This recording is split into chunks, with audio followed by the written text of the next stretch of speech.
गुरु रूप साध संगत जी, वाहिगुरू जी का खालसा, वाहिगुरू जी की फतेह। अज का विषा धन धन श्री गुरु ग्रंथ साहब जी भाग पंजवां।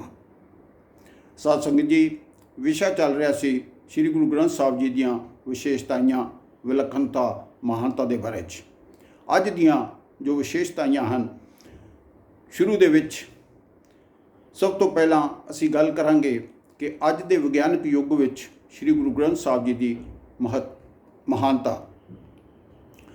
साध संगत जी, ये बड़ी हैरानी की गल है कि पिछले 200 साल, 400 साल या 500 सालों के विच जो कुछ विग्यानियों ने संसार के बारे च, कुदरत के बारे च, जां वाहिगुरू अकाल पुरख की बनाई हुई कायनात के बारे च जानिया है, वो सिर्फ जो कुछ बाबा नानक गुरु ग्रंथ साहब जी दे विच लिख गए हैं उसका केवल 5% ही कह सकते हैं।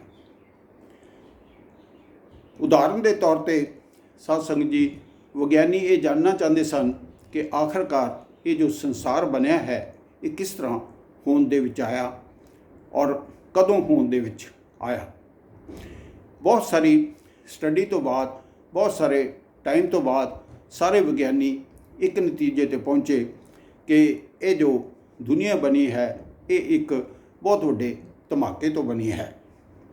साध संगत जी, हुण अगे सवाल पैदा हुंदा सी कि यह धमाका कित्थे कीता जावे, किवें कीता जावे, क्योंकि उसके वास्ते जगह चाहिदी सी और उसके वास्ते बहुत सारे रिसोर्सेज चाहिए सन। बहुत शॉर्ट दे विच गल करते हाँ कि आखिरकार विग्यानियों ने एक बहुत वड्डी टनल तैयार की जिस दे उपर बहुत टाइम भी लग्या और बहुत सारे रिसोर्सिस की भी उहदे विच जरूरत सी।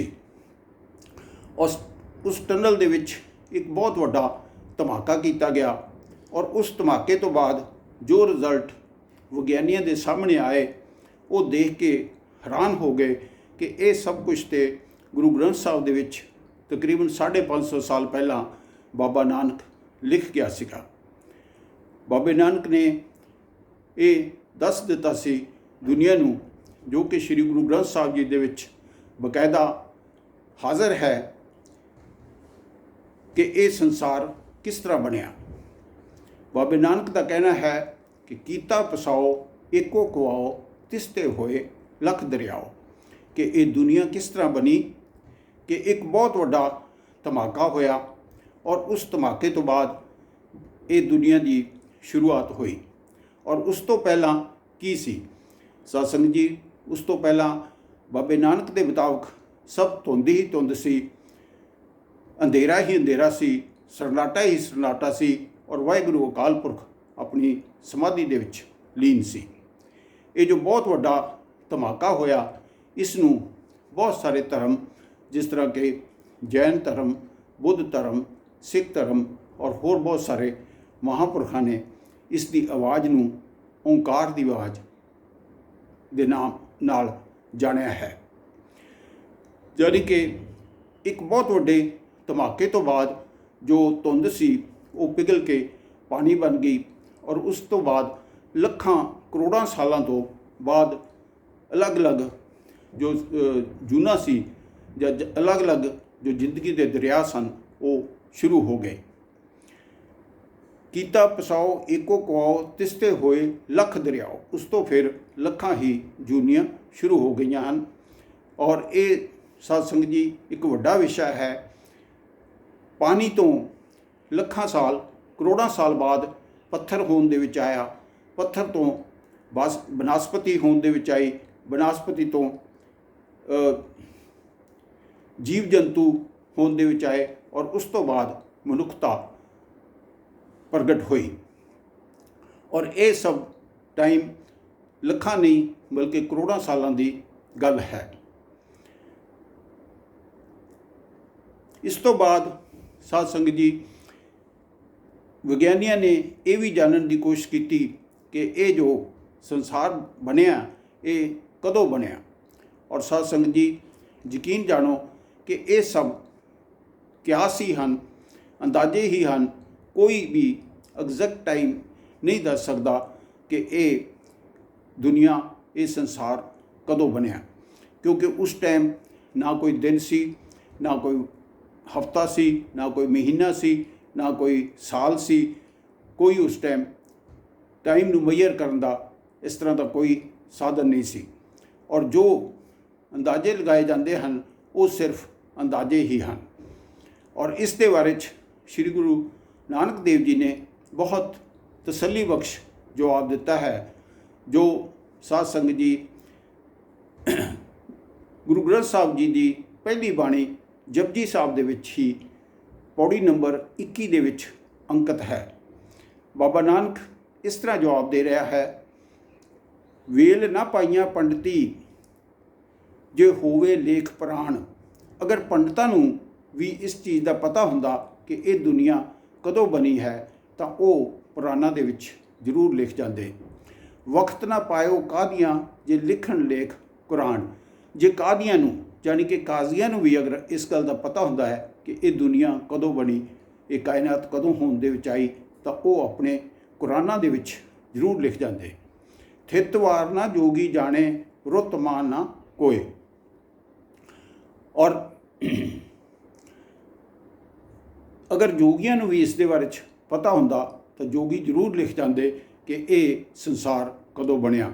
ਜਾਂ ਕਰਤਾ ਸੀ ਠੀਕੋ ਸਾਜੇ ਆਪੇ ਜਾਣੇ ਸੋਏ। ਸਾਧ ਸੰਗਤ ਜੀ, ਬਾਬਾ ਨਾਨਕ ਆਪੇ ਹੀ ਫਿਰ ਉਸ ਦਾ ਜਵਾਬ ਦੇ ਰਹੇ ਹਨ ਕਿ ਅਸਲੀ ਦੇ ਵਿੱਚ ਜਿਸ ਕਰਤੇ ਨੇ ਇਸ ਸੰਸਾਰ ਨੂੰ ਬਣਾਇਆ ਹੈ ਉਹੀ ਜਾਣਦਾ ਹੈ ਕਿ ਇਹ ਸੰਸਾਰ ਕਦੋਂ ਬਣਿਆ।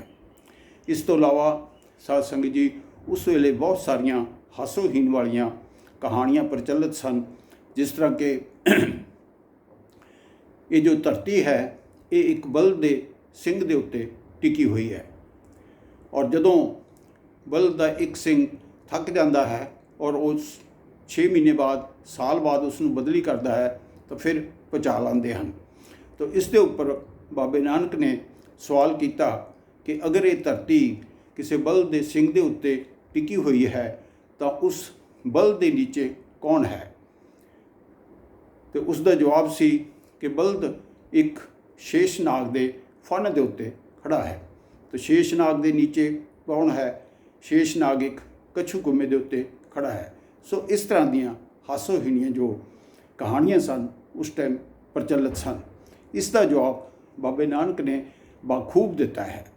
ਪਹਿਲੀ ਗੱਲ ਤੇ ਬਾਬੇ ਨਾਨਕ ਨੇ ਇਹ ਦੱਸਿਆ ਕਿ ਇਹ ਜੋ ਧਰਤੀ ਹੈ ਇਹ ਕੋਈ ਇਸ ਕਾਇਨਾਤ ਦੇ ਵਿੱਚ ਕੋਈ ਇੱਕ ਧਰਤੀ ਨਹੀਂ ਹੈ, ਇੱਕ ਸੂਰਜ ਨਹੀਂ, ਇੱਕ ਚੰਦਰਮਾ ਨਹੀਂ, ਕੋਈ ਇੱਕ ਖੰਡ ਬ੍ਰਹਿਮੰਡ ਜਾਂ ਆਕਾਸ਼ ਗੰਗਾ ਇੱਕ ਨਹੀਂ ਹੈ, ਬਲਕਿ ਕਰੋੜਾਂ ਹੀ ਧਰਤੀਆਂ, ਕਰੋੜਾਂ ਹੀ ਸੂਰਜ, ਕਰੋੜਾਂ ਹੀ ਚੰਦਰਮੇ, ਕਰੋੜਾਂ ਹੀ ਖੰਡ ਬ੍ਰਹਿਮੰਡ ਇਸ ਕਾਇਨਾਤ ਦੇ ਵਿੱਚ ਮੌਜੂਦ ਹਨ। ਔਰ ਦੂਸਰੀ ਗੱਲ ਬਾਬੇ ਨਾਨਕ ਨੇ ਦੱਸੀ ਕਿ ਇਹਨਾਂ ਦੇ ਵਿੱਚੋਂ ਕੋਈ ਵੀ ਸਟੈਟਿਕ ਨਹੀਂ ਹੈ, ਆਪਣੀ ਜਗ੍ਹਾ 'ਤੇ ਰੁਕਿਆ ਹੋਇਆ ਕੋਈ ਨਹੀਂ ਹੈ, ਸਭ ਹਰਕਤ ਦੇ ਵਿੱਚ ਹਨ ਔਰ ਆਪਣੇ ਆਪਣੇ ਮਾਰਗ ਦੇ ਉੱਤੇ ਸਭ ਚੱਲ ਰਹੇ ਹਨ। ਔਰ ਇਹ ਸਭ ਕੁਝ ਵਾਹਿਗੁਰੂ ਅਕਾਲ ਪੁਰਖ ਦੇ ਵਿੱਚ ਦੇ ਹੁਕਮ ਦੇ ਵਿੱਚ ਹੋ ਰਿਹਾ ਹੈ ਔਰ ਵਾਹਿਗੁਰੂ ਅਕਾਲ ਪੁਰਖ ਦੇ ਭੈ ਦੇ ਵਿੱਚ ਹੋ ਰਿਹਾ ਹੈ। ਗੁਰਬਾਣੀ ਦਾ ਫਰਮਾਨ ਹੈ, ਭੈ ਵਿੱਚ ਸੂਰਜ, ਭੈ ਵਿੱਚ ਚੰਦ, ਕੋ ਕਰੋੜੀ ਚਲਤ ਨਾ ਅੰਤ। ਕਿ ਇਹ ਜੋ ਸਾਰੀ ਕਾਇਨਾਤ ਹੈ, ਸਾਰੇ ਜਿੰਨੇ ਚੰਦ, ਸੂਰਜ, ਖੰਡ ਬ੍ਰਹਿਮੰਡ, ਆਕਾਸ਼ ਗੰਗਾਵਾਂ, ਸਭ ਕੁਝ ਉਸ ਵਾਹਿਗੁਰੂ ਅਕਾਲ ਪੁਰਖ ਦੇ ਹੁਕਮ ਦੇ ਵਿੱਚ ਦਿਨ ਰਾਤ ਚੱਲ ਰਹੇ ਹਨ। ਔਰ ਸਾਧ ਸੰਗਤ ਜੀ, ਜਪਜੀ ਸਾਹਿਬ ਤੋਂ ਇਲਾਵਾ ਓਂਕਾਰ ਦੀ ਬਾਣੀ ਦੇ ਵਿੱਚ ਬਾਬੇ ਨਾਨਕ ਨੇ ਪ੍ਰਕਿਰਤੀ ਦੇ ਬਾਰੇ 'ਚ, ਸੰਸਾਰ ਦੇ ਬਾਰੇ 'ਚ ਬਹੁਤ ਅੱਛਾ ਖੁੱਲ੍ਹ ਕੇ ਇਸ ਦੇ ਬਾਰੇ 'ਚ ਲਿਖਿਆ ਹੈ ਔਰ ਜੋ ਹਜੇ ਤੱਕ ਸਾਇੰਸ ਦੀ ਪਕੜ ਦੇ ਵਿੱਚ ਨਹੀਂ ਆਇਆ। ਅੱਜ ਤੋਂ ਕੁਝ ਸਾਲ ਪਹਿਲਾਂ USA ਦੇ ਵਿੱਚ ਵਿਗਿਆਨੀਆਂ ਨੇ ਪਰਮਿਸ਼ਨ ਮੰਗੀ ਸੀ ਕਿ ਸਾਨੂੰ ਸ੍ਰੀ ਗੁਰੂ ਗ੍ਰੰਥ ਸਾਹਿਬ ਜੀ ਦਾ ਅਧਿਐਨ ਕਰਨ ਦੀ ਪਰਮਿਸ਼ਨ ਦਿੱਤੀ ਜਾਏ ਤਾਂ ਕਿ ਅਸੀਂ ਜੋ ਕੁਦਰਤ ਦੇ ਰਹੱਸ ਯਾਨੀ ਕਿ ਸੈਕ੍ਰੇਟਸ ਸ੍ਰੀ ਗੁਰੂ ਗ੍ਰੰਥ ਸਾਹਿਬ ਜੀ ਦੇ ਵਿੱਚ ਲਿਖੇ ਹੋਏ ਹਨ ਉਹਨਾਂ ਦੇ ਬਾਰੇ ਜਾਣਕਾਰੀ ਹਾਸਲ ਕਰ ਸਕੀਏ। ਸੋ ਸਾਧ ਸੰਗਤ ਜੀ, ਦਾਸ ਦਾ ਇਹ ਵਿਸ਼ਵਾਸ ਹੈ ਕਿ ਸਾਰੇ ਵਿਗਿਆਨੀ ਇਕੱਠੇ ਹੋ ਕੇ ਵੀ ਅਗਰ ਕੁਦਰਤ ਦੇ ਬਾਰੇ 'ਚ ਜਾਣਨ ਦੀ ਕੋਸ਼ਿਸ਼ ਕਰਨ, ਜਾਂ ਇਹ ਜੋ ਪੂਰਾ ਸੰਸਾਰ ਵਾਹਿਗੁਰੂ ਅਕਾਲ ਪੁਰਖ ਨੇ ਬਣਾਇਆ ਹੈ ਇਸ ਦੇ ਬਾਰੇ 'ਚ ਜਾਣਨ ਦੀ ਕੋਸ਼ਿਸ਼ ਕਰਨ, ਤੇ ਮੇਰਾ ਖਿਆਲ ਹੈ ਕਿ ਅਗਲੇ 1000 ਸਾਲ ਦੇ ਵਿੱਚ ਵੀ 10% ਵੀ ਕੁਦਰਤ ਦੇ ਬਾਰੇ 'ਚ ਨਹੀਂ ਜਾਣ ਸਕਣਗੇ। ਔਰ ਬਾਬਾ ਨਾਨਕ ਬਹੁਤ ਡਿਟੇਲ ਦੇ ਵਿੱਚ ਕੁਦਰਤ ਦੇ ਬਾਰੇ 'ਚ, ਕਾਇਨਾਤ ਦੇ ਬਾਰੇ 'ਚ, ਵਾਹਿਗੁਰੂ ਅਕਾਲ ਪੁਰਖ ਦੀ ਸ੍ਰਿਸ਼ਟੀ ਦੇ ਬਾਰੇ 'ਚ ਸ੍ਰੀ ਗੁਰੂ ਗ੍ਰੰਥ ਸਾਹਿਬ ਜੀ ਦੇ ਵਿੱਚ ਲਿਖ ਕੇ ਰੱਖ ਗਏ ਹਨ। ਸਾਧ ਸੰਗਤ ਜੀ, ਸ੍ਰੀ ਗੁਰੂ ਗ੍ਰੰਥ ਸਾਹਿਬ ਜੀ ਦੀ ਅਗਲੀ ਵਿਸ਼ੇਸ਼ਤਾ, ਸ੍ਰੀ ਗੁਰੂ ਗ੍ਰੰਥ ਸਾਹਿਬ ਜੀ ਦੇ ਵਿੱਚ ਜਿਤਨੀ ਬਾਣੀ ਅੰਕਿਤ ਹੈ ਉਹ ਰਾਗਾਂ ਦੇ ਵਿੱਚ ਲਿਖੀ ਗਈ ਹੈ। ਔਰ ਗੁਰੂ ਗ੍ਰੰਥ ਸਾਹਿਬ ਦੀ ਮਹਾਨਤਾ ਇਹ ਹੈ ਕਿ ਇਹ ਜੋ ਰਾਗ ਸ੍ਰੀ ਗੁਰੂ ਗ੍ਰੰਥ ਸਾਹਿਬ ਜੀ ਦੇ ਵਿੱਚ ਅੰਕਿਤ ਹਨ, ਇਹ ਸਾਰੇ ਭਾਰਤ ਦੇ ਵਿੱਚ ਆਮ ਤੌਰ 'ਤੇ ਵਰਤੇ ਜਾਂਦੇ ਹਨ। ਯਾਨੀ ਕਿ ਪੁਰਾਤਨ ਭਾਰਤੀ, ਗੈਰ ਭਾਰਤੀ, ਸਨਾਤਨੀ ਔਰ ਲੋਕਲ ਜੋ ਰਾਗ ਉਸ ਟਾਈਮ ਚਾਲੂ ਸਨ, ਉਹ ਸ੍ਰੀ ਗੁਰੂ ਗ੍ਰੰਥ ਸਾਹਿਬ ਜੀ ਦੇ ਵਿੱਚ ਅੰਕਿਤ ਹਨ। ਸ੍ਰੀ ਗੁਰੂ ਗ੍ਰੰਥ ਸਾਹਿਬ ਜੀ ਦੀ ਪਹਿਲੀ ਬੀੜ ਜੋ ਸ੍ਰੀ ਗੁਰੂ ਅਰਜਨ ਦੇਵ ਜੀ ਨੇ ਤਿਆਰ ਕੀਤੀ ਸੀ, ਉਸ ਦੇ ਵਿੱਚ 30 ਰਾਗਾਂ ਦੀ ਬਾਣੀ ਅੰਕਿਤ ਹੈ। ਔਰ ਭਗਤਾਂ ਦੀ ਬਾਣੀ 20 ਰਾਗਾਂ ਦੇ ਵਿੱਚ ਗਾਇਨ ਕੀਤੀ ਗਈ ਹੈ। ਔਰ ਜੋ ਸ੍ਰੀ ਗੁਰੂ ਗ੍ਰੰਥ ਸਾਹਿਬ ਦੀ ਸਥਾਪਨਾ ਸ੍ਰੀ ਗੁਰੂ ਗੋਬਿੰਦ ਸਿੰਘ ਜੀ ਨੇ ਕਰਵਾਈ ਸੀ, ਉਸ ਦੇ ਵਿੱਚ 31 ਰਾਗ ਦਰਜ ਹਨ, ਕਿਉਂਕਿ ਸ੍ਰੀ ਗੁਰੂ ਤੇਗ ਬਹਾਦਰ ਸਾਹਿਬ ਜੀ ਦੀ ਜੋ ਬਾਣੀ ਹੈ ਉਹ ਕੇਵਲ ਜੈ ਜੈਵੰਤੀ ਰਾਗ ਸ੍ਰੀ ਗੁਰੂ ਤੇਗ ਬਹਾਦਰ ਸਾਹਿਬ ਜੀ ਨੇ ਹੀ ਇਸਤੇਮਾਲ ਕੀਤਾ ਸੀ। ਔਰ ਇਸ ਦੀ ਮਹਾਨਤਾ ਇਹ ਵੀ ਹੈ ਸਾਧ ਸੰਗਤ ਜੀ ਕਿ ਜਿਤਨੇ ਇਹ ਰਾਗ ਹਨ ਉਹ ਪੂਰੇ ਭਾਰਤ ਦੇ ਅਲੱਗ-ਅਲੱਗ ਪ੍ਰਾਂਤਾਂ ਦੇ ਵਿੱਚ ਅਲੱਗ-ਅਲੱਗ ਕਬੀਲਿਆਂ ਦੁਆਰਾ ਗਾਏ ਜਾਂਦੇ ਹਨ, ਅਲੱਗ-ਅਲੱਗ ਸਮੇਂ 'ਤੇ ਗਾਏ ਜਾਂਦੇ ਹਨ। ਜਿਸ ਤਰ੍ਹਾਂ ਕਿ ਮੌਸਮ ਦੇ ਜੋ ਮੇਨ ਰਾਗ ਹਨ, ਜਿਸ ਤਰ੍ਹਾਂ ਬਸੰਤ, ਮਲਹਾਰ, ਸਾਰੰਗ, ਇਹ ਸ੍ਰੀ ਗੁਰੂ ਗ੍ਰੰਥ ਸਾਹਿਬ ਜੀ ਦੇ ਵਿੱਚ ਮੌਜੂਦ ਹਨ। ਮੁਸਲਮਾਨਾਂ ਦੇ ਜੋ ਮਨ ਭਾਉਂਦੇ ਰਾਗ ਤਲੰਗ, ਆਸਾ ਸ੍ਰੀ ਗੁਰੂ ਗ੍ਰੰਥ ਸਾਹਿਬ ਜੀ ਦੇ ਵਿੱਚ ਮੌਜੂਦ ਹਨ। ਯੋਗ ਮਤ ਦਾ ਜੋ ਮਨ ਭਾਉਂਦਾ ਰਾਗ ਹੈ, ਯਾਨੀ ਕਿ ਰਾਮਕਲੀ, ਸ੍ਰੀ ਗੁਰੂ ਗ੍ਰੰਥ ਸਾਹਿਬ ਜੀ ਦੇ ਵਿੱਚ ਮੌਜੂਦ ਹੈ। ਤੋ ਇਸ ਤਰ੍ਹਾਂ ਸਾਧ ਸੰਗਤ ਜੀ ਇਹਨਾਂ ਰਾਗਾਂ ਦੇ ਥਰੂ ਸ੍ਰੀ ਗੁਰੂ ਗ੍ਰੰਥ ਸਾਹਿਬ ਜੀ ਦੀ ਜੋ ਸਾਂਝ ਹੈ ਉਹ ਪੂਰੇ ਹਿੰਦੁਸਤਾਨ ਦੇ ਨਾਲ ਬਣਦੀ ਹੈ। ਔਰ ਸ੍ਰੀ ਗੁਰੂ ਗ੍ਰੰਥ ਸਾਹਿਬ ਜੀ ਕੋਈ ਐਸਾ ਗ੍ਰੰਥ ਨਹੀਂ ਹੈ ਕਿ ਜੋ ਬਹੁਤ ਹੀ ਕਿਸੇ ਵਾਸਤੇ ਓਪਰਾ ਗ੍ਰੰਥ ਹੋਵੇ। ਰਾਗਾਂ ਦੇ ਨਾਲ ਸਾਰੇ ਹਿੰਦੁਸਤਾਨ ਦੇ ਵਿੱਚ ਸ੍ਰੀ ਗੁਰੂ ਗ੍ਰੰਥ ਸਾਹਿਬ ਜੀ ਦੀ ਸਾਂਝ ਬਣੀ ਹੋਈ ਹੈ। ਸਾਧ ਸੰਗਤ ਜੀ, ਸ੍ਰੀ ਗੁਰੂ ਗ੍ਰੰਥ ਸਾਹਿਬ ਜੀ ਦੀ ਅਗਲੀ ਵਿਸ਼ੇਸ਼ਤਾ ਕਿ ਗੁਰੂ ਗ੍ਰੰਥ ਸਾਹਿਬ ਜੀ ਦੇ ਵਿੱਚ ਬਹੁਤ ਸਾਰੀਆਂ ਬੋਲੀਆਂ ਦਾ ਇਸਤੇਮਾਲ ਕੀਤਾ ਗਿਆ ਹੈ, ਜਾਂ ਇਹ ਕਹਿ ਲਈਏ ਕਿ ਸ੍ਰੀ ਗੁਰੂ ਗ੍ਰੰਥ ਸਾਹਿਬ ਜੀ ਦੀ ਸੰਪਾਦਨਾ ਦੇ ਟਾਈਮ 'ਤੇ ਸਾਡੇ ਗੁਰੂਆਂ ਨੇ ਦਿਲ ਖੋਲ੍ਹ ਕੇ ਬੋਲੀਆਂ ਦਾ ਇਸਤੇਮਾਲ ਕੀਤਾ ਹੈ। ਯਾਨੀ ਕਿ ਉਸ ਟਾਈਮ ਦੀਆਂ ਜੋ ਮੇਨ ਬੋਲੀਆਂ ਸਨ, ਜੋ ਹਿੰਦੁਸਤਾਨ ਦੇ ਵਿੱਚ ਬੋਲੀਆਂ ਜਾਂਦੀਆਂ ਸਨ, ਉਹ ਸ੍ਰੀ ਗੁਰੂ ਗ੍ਰੰਥ ਸਾਹਿਬ ਜੀ ਦੇ ਵਿੱਚ ਦਰਜ ਹਨ। ਤਕਰੀਬਨ 1 ਦਰਜਨ ਬੋਲੀਆਂ ਜੋ ਉਸ ਟਾਈਮ ਹਿੰਦੁਸਤਾਨ ਦੇ ਵਿੱਚ ਯੂਜ਼ ਹੁੰਦੀਆਂ ਸਨ, ਉਹ ਸ੍ਰੀ ਗੁਰੂ ਗ੍ਰੰਥ ਸਾਹਿਬ ਜੀ ਦੇ ਵਿੱਚ ਮੌਜੂਦ ਹਨ। ਹਾਲਾਂਕਿ ਸਾਡੇ ਗੁਰੂ ਮੇਨਲੀ ਪੰਜਾਬ ਦੇ ਵਿੱਚੋਂ ਸਨ, ਔਰ ਇਸ ਕਰਕੇ ਪੰਜਾਬੀ ਗੁਰਮੁਖੀ ਅਤੇ ਪੰਜਾਬੀ ਗੁਰਮੁਖੀ ਦੇ ਮੁਹਾਵਰੇ ਜ਼ਿਆਦਾ ਸ੍ਰੀ ਗੁਰੂ ਗ੍ਰੰਥ ਸਾਹਿਬ ਦੇ ਵਿੱਚ ਮਿਲਦੇ ਹਨ। ਪਰ ਇਸ ਤੋਂ ਇਲਾਵਾ ਬਹੁਤ ਸਾਰੀਆਂ ਬੋਲੀਆਂ, ਜਿਸ ਤਰ੍ਹਾਂ ਕਿ ਬ੍ਰਿਜ, ਹਿੰਦੀ, ਸੰਸਕ੍ਰਿਤ, ਸਿੰਧੀ, ਮਰਾਠੀ, ਪ੍ਰਾਤੀ, ਅਪਭ੍ਰਸ਼, ਪੋਠੋਹਾਰੀ, ਅਰਬੀ, ਫਾਰਸੀ, ਇਤਨੀਆਂ ਸਾਰੀਆਂ ਬੋਲੀਆਂ ਸ੍ਰੀ ਗੁਰੂ ਗ੍ਰੰਥ ਸਾਹਿਬ ਜੀ ਦੇ ਵਿੱਚ ਪਾਈਆਂ ਜਾਂਦੀਆਂ ਹਨ। ਔਰ ਸਾਧ ਸੰਗਤ ਜੀ, ਸਾਡੇ ਗੁਰੂਆਂ ਦੀ ਇਹ ਮਹਾਨਤਾ ਸੀ ਕਿ ਜਦੋਂ ਵੀ ਉਹ ਕਿਸੇ ਵੀ ਏਰੀਏ ਦੇ ਵਿੱਚ, ਕਿਸੇ ਵੀ ਇਲਾਕੇ ਦੇ ਵਿੱਚ ਜਾਂਦੇ ਸਨ, ਤਾਂ ਉੱਥੋਂ ਦੀ ਜਨਤਾ ਨੂੰ ਉੱਥੋਂ ਦੀ ਬੋਲੀ ਦੇ ਵਿੱਚ ਉਹ ਸੰਬੋਧਨ ਕਰਦੇ ਸਨ, ਤਾਂ ਕਿ ਜੋ ਆਪਣਾ ਪੁਆਇੰਟ ਹੈ ਉਹਨਾਂ ਨੂੰ ਸਮਝਾ ਸਕਣ। ਇਸ ਦੇ ਨਾਲ ਇਹ ਵੀ ਸਾਧ ਸੰਗਤ ਜੀ ਸਾਹਮਣੇ ਆਉਂਦਾ ਹੈ ਕਿ ਸਾਡੇ ਜੋ ਗੁਰੂ ਸਨ ਉਹ ਕਿਤਨੇ ਵੱਡੇ ਸਕਾਲਰ ਸਨ। ਉਦਾਹਰਨ ਦੇ ਤੌਰ ਤੇ ਸ਼੍ਰੀ ਗੁਰੂ ਨਾਨਕ ਦੇਵ ਜੀ ਤਕਰੀਬਨ 2 ਸਾਲ ਅਰਬ ਦੇਸ਼ਾਂ ਦੇ ਵਿੱਚ ਰਹੇ ਔਰ ਉਹਨਾਂ 2 ਸਾਲਾਂ ਦੇ ਵਿੱਚ ਉਹਨਾਂ ਨੇ ਅਰਬ ਦੇਸ਼ ਦੇ ਜੋ ਲੋਕ ਸਨ ਉਹਨਾਂ ਦੇ ਨਾਲ ਪਸ਼ਤੋ, ਅਰਬੀ, ਫਾਰਸੀ ਦੇ ਵਿੱਚ ਗੱਲਬਾਤ ਕੀਤੀ ਔਰ ਜੋ ਸ਼ਬਦ ਬਾਬੇ ਨਾਨਕ ਨੇ ਅਰਬ ਦੇਸ਼ਾਂ ਦੇ ਵਿੱਚ ਉਚਾਰਨ ਕੀਤੇ ਉਹ ਫਾਰਸੀ ਅਤੇ ਅਰਬੀ ਦੇ ਵਿੱਚ ਹਨ।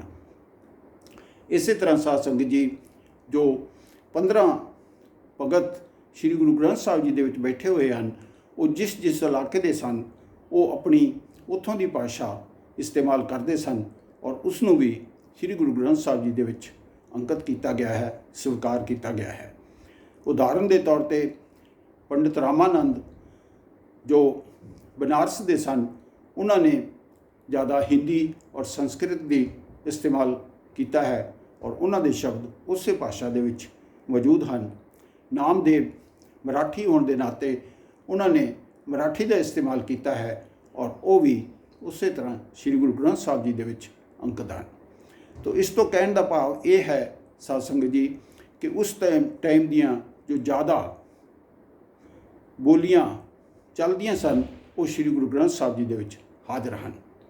ਆਓ ਦੇਖਦੇ ਹਾਂ ਸਾਧ ਸੰਗਤ ਜੀ ਬਾਕੀ ਗ੍ਰੰਥਾਂ ਦਾ ਕੀ ਹਾਲ ਹੈ। ਜੇਕਰ ਅਸੀਂ ਬਾਈਬਲ ਦੀ ਗੱਲ ਕਰੀਏ ਤਾਂ ਬਾਈਬਲ ਦੇ ਵਿੱਚ ਮੇਨਲੀ ਇੰਗਲਿਸ਼ ਦਾ ਹੀ ਇਸਤੇਮਾਲ ਕੀਤਾ ਗਿਆ ਹੈ। ਕੁਰਾਨ ਦੇ ਵਿੱਚ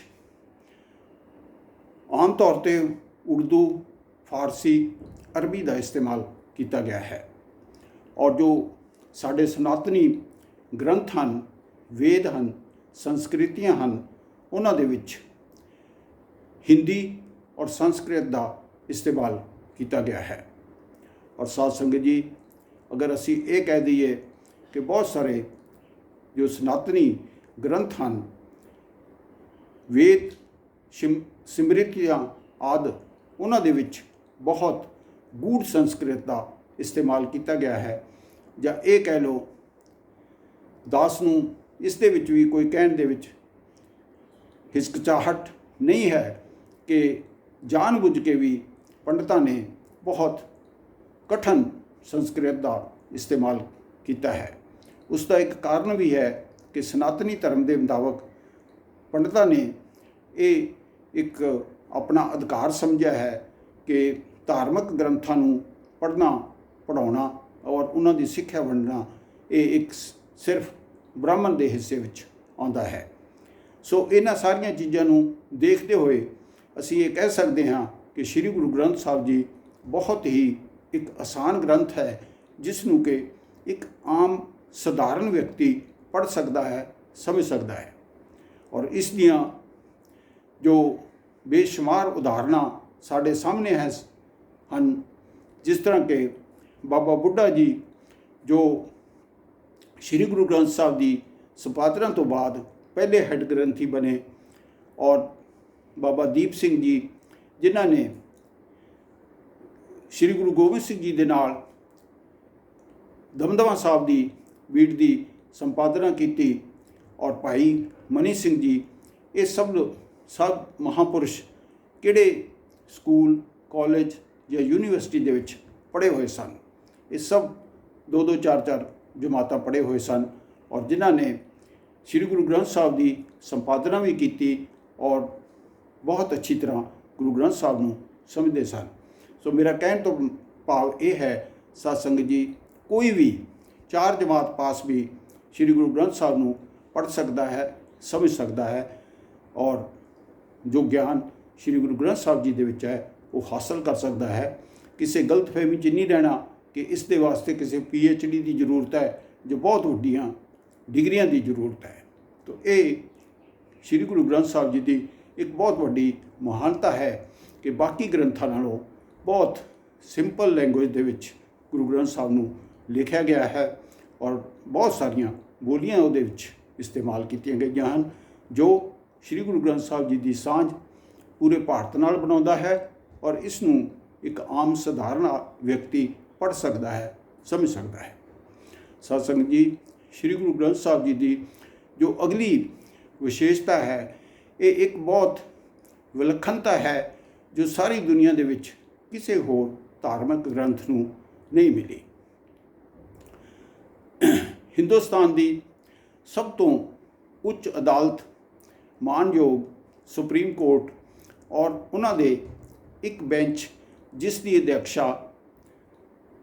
ਅਧਿਅਕਸ਼ਤਾ ਜਸਟਿਸ ਮਿਸ਼ਰਾ ਜੀ ਕਰ ਰਹੇ ਸਨ, ਅਪ੍ਰੈਲ 2000 ਦੇ ਵਿੱਚ ਇੱਕ ਲੈਂਡਮਾਰਕ ਫੈਸਲਾ ਸ੍ਰੀ ਗੁਰੂ ਗ੍ਰੰਥ ਸਾਹਿਬ ਜੀ ਦੇ ਪ੍ਰਤੀ ਦਿੱਤਾ ਗਿਆ, ਜਿਸ ਦੇ ਵਿੱਚ ਸ੍ਰੀ ਗੁਰੂ ਗ੍ਰੰਥ ਸਾਹਿਬ ਜੀ ਨੂੰ ਅਧਿਆਤਮਕ ਗਿਆਨੀ ਵਿਅਕਤੀ ਦਾ ਦਰਜਾ ਦਿੱਤਾ ਗਿਆ, ਯਾਨੀ ਕਿ ਜੀਵਤ ਗੁਰੂ ਦਾ ਦਰਜਾ ਸ੍ਰੀ ਗੁਰੂ ਗ੍ਰੰਥ ਸਾਹਿਬ ਜੀ ਨੂੰ ਦਿੱਤਾ ਗਿਆ। ਸਾਧ ਸੰਗਤ ਜੀ, ਇਹ ਸਾਰੀ ਦੁਨੀਆ ਦੇ ਵਿੱਚ ਹੋਰ ਕਿਸੇ ਗ੍ਰੰਥ ਨੂੰ ਜੀਵਤ ਗੁਰੂ ਦਾ ਦਰਜਾ ਹਾਸਲ ਨਹੀਂ ਹੈ। ਔਰ ਸਾਧ ਸੰਗਤ ਜੀ, ਇਹ ਜੋ ਫੈਸਲਾ ਹਿੰਦੁਸਤਾਨ ਦੀ ਸਭ ਤੋਂ ਉੱਚ ਅਦਾਲਤ ਨੇ ਦਿੱਤਾ, ਇਹ ਕੋਈ ਆਸਾਨੀ ਨਾਲ ਫੈਸਲਾ ਮਿਲ ਨਹੀਂ ਗਿਆ। ਬਹੁਤ ਸਾਰੇ ਜੋ ਨਹੀਂ ਚਾਹੁੰਦੇ ਸਨ ਕਿ ਸ੍ਰੀ ਗੁਰੂ ਗ੍ਰੰਥ ਸਾਹਿਬ ਜੀ ਨੂੰ ਜੀਵਤ ਵਿਅਕਤੀ ਦਾ ਖਿਤਾਬ ਦਿੱਤਾ ਜਾਏ, ਉਹਨਾਂ ਨੇ ਬਹੁਤ ਸਾਰੀ ਵਿਰੋਧਤਾ ਕੀਤੀ ਔਰ ਬਹੁਤ ਸਾਰੇ ਆਰਗੂਮੈਂਟ ਜਸਟਿਸ ਮਿਸ਼ਰਾ ਦੇ ਸਾਹਮਣੇ ਦੀ ਬੈਂਚ ਦੇ ਸਾਹਮਣੇ ਰੱਖੇ। ਲੇਕਿਨ ਜਸਟਿਸ ਮਿਸ਼ਰਾ ਦੀ ਬੈਂਚ ਨੇ ਯੂਨੈਨਿਮਸ ਡਿਸੀਜ਼ਨ ਲਿਆ ਕਿ ਜਦੋਂ ਗੁਰੂ ਗੋਬਿੰਦ ਸਿੰਘ ਜੀ ਨੇ 1708 ਈਸਵੀ ਦੇ ਵਿੱਚ ਗੁਰੂ ਗ੍ਰੰਥ ਸਾਹਿਬ ਨੂੰ ਸਿੱਖਾਂ ਦਾ ਗੁਰੂ ਸਥਾਪਨ ਕੀਤਾ, ਤਾਂ ਉਹਨਾਂ ਨੇ ਹੁਕਮ ਕੀਤਾ ਸੀ ਕਿ ਅੱਜ ਤੋਂ ਬਾਅਦ ਕੋਈ ਜੀਵਤ ਗੁਰੂ ਨਹੀਂ ਗੱਦੀ ਤੇ ਬੈਠੇਗਾ ਔਰ ਧੰਨ ਸ੍ਰੀ ਗੁਰੂ ਗ੍ਰੰਥ ਸਾਹਿਬ ਜੀ ਹੀ ਸਾਰੇ ਸਿੱਖ ਪੰਥ ਦਾ ਮਾਰਗਦਰਸ਼ਨ ਕਰਨਗੇ। ਔਰ ਸਾਧ ਸੰਗਤ ਜੀ, 1708 ਈਸਵੀ ਤੋਂ ਲੈ ਕੇ ਅੱਜ ਤੱਕ ਇਹ ਕਾਰਜ ਧੰਨ ਸ੍ਰੀ ਗੁਰੂ ਗ੍ਰੰਥ ਸਾਹਿਬ ਜੀ ਨੇ ਬਾਖੂਬ ਨਿਭਾਇਆ ਔਰ ਇਸੀ ਦੇ ਬਦਲੇ ਸ੍ਰੀ ਗੁਰੂ ਗ੍ਰੰਥ ਸਾਹਿਬ ਜੀ ਨੂੰ ਜੀਵਤ ਗੁਰੂ ਦੀ ਪਦਵੀ ਦੇ ਕੇ ਹਿੰਦੁਸਤਾਨ ਦੀ ਸਭ ਤੋਂ ਵੱਡੀ ਅਦਾਲਤ ਨੇ ਨਵਾਜਿਆ। ਇਸ ਦੇ ਲਈ ਸਾਧ ਸੰਗਤ ਜੀ, ਪੂਰਾ ਸਿੱਖ ਪੰਥ ਮਾਨਯੋਗ ਸੁਪਰੀਮ ਕੋਰਟ ਔਰ ਮਾਨਯੋਗ ਜਸਟਿਸ ਮਿਸ਼ਰਾ ਜੀ ਔਰ ਉਹਨਾਂ ਦੇ ਨਾਲ ਜੋ ਜੱਜਿਸ ਸਨ, ਉਹਨਾਂ ਦੇ ਦਿਲੋਂ ਧੰਨਵਾਦੀ ਹਨ। ਔਰ ਸਾਧ ਸੰਗਤ ਜੀ, ਦਾਸ ਦਾ ਇਹ ਅਟੁੱਟ ਵਿਸ਼ਵਾਸ ਹੈ ਕਿ ਧੰਨ ਸ੍ਰੀ ਗੁਰੂ ਗ੍ਰੰਥ ਸਾਹਿਬ ਜੀ ਇੱਕ ਜੀਵਤ ਗੁਰੂ ਤੋਂ ਵੀ ਜ਼ਿਆਦਾ ਅੱਛੀ ਤਰ੍ਹਾਂ ਸਿੱਖ ਪੰਥ ਨੂੰ ਜਾਂ ਪੂਰੀ ਮਾਨਵਤਾ ਨੂੰ ਅਗਵਾਈ ਦੇ ਸਕਦੇ ਹਨ। ਇਸ ਦਾ ਪ੍ਰਤੱਖ ਕਾਰਨ ਇਹ ਵੀ ਹੈ ਕਿ ਸ੍ਰੀ ਗੁਰੂ ਗ੍ਰੰਥ ਸਾਹਿਬ ਜੀ ਦੇ ਵਿੱਚ 6 ਗੁਰੂ ਬੈਠੇ ਹੋਏ ਹਨ, 15 ਭਗਤ ਬੈਠੇ ਹੋਏ ਹਨ, 11 ਭੱਟ ਔਰ 3 ਗੁਰਸਿੱਖ ਸ੍ਰੀ ਗੁਰੂ ਗ੍ਰੰਥ ਸਾਹਿਬ ਜੀ ਦੇ ਵਿੱਚ ਬੈਠੇ ਹੋਏ ਹਨ। ਤਾਂ ਗੁਰੂ ਗ੍ਰੰਥ ਸਾਹਿਬ ਨੂੰ ਅਸੀਂ ਗਿਆਨ ਦਾ ਸਾਗਰ ਵੀ ਕਹਿੰਦੇ ਹਾਂ ਕਿ ਇਤਨਾ ਸਾਰਾ ਗਿਆਨ ਕਿਸੇ ਵੀ ਗੁਰੂ ਤੋਂ, ਵਿਅਕਤੀ ਗੁਰੂ ਤੋਂ ਘੱਟ ਨਹੀਂ ਹੈ ਔਰ ਇਹ ਸਾਰੀ ਮਾਨਵਤਾ ਨੂੰ ਗਾਈਡ ਕਰਨ ਦੇ ਵਿੱਚ ਸਮਰੱਥ ਹੈ। ਸੋ ਸਾਧ ਸੰਗਤ ਜੀ, ਤੁਸ਼ ਬੁੱਧੀ ਦੇ ਨਾਲ ਦਾਸ ਨੇ ਸ੍ਰੀ ਗੁਰੂ ਗ੍ਰੰਥ ਸਾਹਿਬ ਜੀ ਦੀਆਂ ਜੋ ਮੇਨ ਵਿਸ਼ੇਸ਼ਤਾਈਆਂ ਸਨ, ਉਹਨਾਂ ਦੇ ਬਾਰੇ 'ਚ ਵਿਚਾਰ ਸੰਗਤ ਦੇ ਸਾਹਮਣੇ ਰੱਖੀ ਹੈ। ਲੇਕਿਨ ਇਸ ਦਾ ਮਤਲਬ ਇਹ ਨਹੀਂ ਹੈ ਕਿ ਗੁਰੂ ਗ੍ਰੰਥ ਸਾਹਿਬ ਦੇ ਵਿੱਚ ਹੋਰ ਵਿਸ਼ੇਸ਼ਤਾਈਆਂ ਨਹੀਂ ਹਨ। ਬਹੁਤ ਸਾਰੀਆਂ ਵਿਸ਼ੇਸ਼ਤਾਈਆਂ ਹਜੇ ਬਾਕੀ ਹਨ। ਅਗਰ ਅਸੀਂ ਸਭ ਦੇ ਬਾਰੇ 'ਚ ਗੱਲ ਕਰਾਂਗੇ ਤਾਂ ਉਸ ਦੇ ਵਿੱਚ ਬਹੁਤ ਸਾਰਾ ਟਾਈਮ ਲੱਗਦਾ ਹੈ। ਜੋ ਕਿਸਮਤ ਨਾਲ ਸ੍ਰੀ ਗੁਰੂ ਗ੍ਰੰਥ ਸਾਹਿਬ ਜੀ ਦੇ ਨਾਲ ਜੁੜੇਗਾ, ਸ੍ਰੀ ਗੁਰੂ ਗ੍ਰੰਥ ਸਾਹਿਬ ਜੀ ਦੇ ਗਿਆਨ ਦੇ ਮੁਤਾਬਕ ਉਸ ਦੇ ਨਾਲ ਆਪਣਾ ਜੀਵਨ ਬਤੀਤ ਕਰੇਗਾ, ਅੱਗੇ ਹੋਰ ਬਹੁਤ ਸਾਰੀਆਂ ਵਿਸ਼ੇਸ਼ਤਾਈਆਂ ਦਾ ਗੁਰੂ ਗ੍ਰੰਥ ਸਾਹਿਬ ਜੀ ਤੋਂ ਪਤਾ ਚੱਲਦਾ ਜਾਏਗਾ। ਤੋ ਸਾਧ ਸੰਗਤ ਜੀ, ਇਸ ਵਿਸ਼ੇ ਦੀ ਇੱਥੇ ਹੀ ਅਸੀਂ ਸਮਾਪਤੀ ਕਰਦੇ ਹਾਂ ਔਰ ਅਗਲੇ ਐਪੀਸੋਡ ਦੇ ਵਿੱਚ ਦੇਖਾਂਗੇ ਕਿ ਸ੍ਰੀ ਗੁਰੂ ਅਰਜਨ ਦੇਵ ਜੀ ਔਰ ਸ੍ਰੀ ਗੁਰੂ ਗੋਬਿੰਦ ਸਿੰਘ ਜੀ ਨੇ ਧੰਨ ਸ੍ਰੀ ਗੁਰੂ ਗ੍ਰੰਥ ਸਾਹਿਬ ਜੀ ਦੀ ਸੰਪਾਦਨਾ ਕਰਕੇ ਸਿੱਖ ਜਗਤ ਦੇ ਉੱਤੇ ਔਰ ਸਾਰੀ ਮਾਨਵਤਾ ਦੇ ਉੱਪਰ ਕੀ ਪਰਉਪਕਾਰ ਕੀਤਾ ਹੈ। ਸੋ ਸਾਧ ਸੰਗਤ ਜੀ, ਅੱਜ ਵਾਸਤੇ ਇਤਨੀ ਹੀ ਸੇਵਾ ਪ੍ਰਵਾਨ ਕਰਨਾ, ਭੁੱਲ ਚੁੱਕ ਦੀ ਮਾफ़ੀ। ਵਾਹਿਗੁਰੂ ਜੀ ਕਾ ਖਾਲਸਾ, ਵਾਹਿਗੁਰੂ ਜੀ ਕੀ ਫਤਿਹ।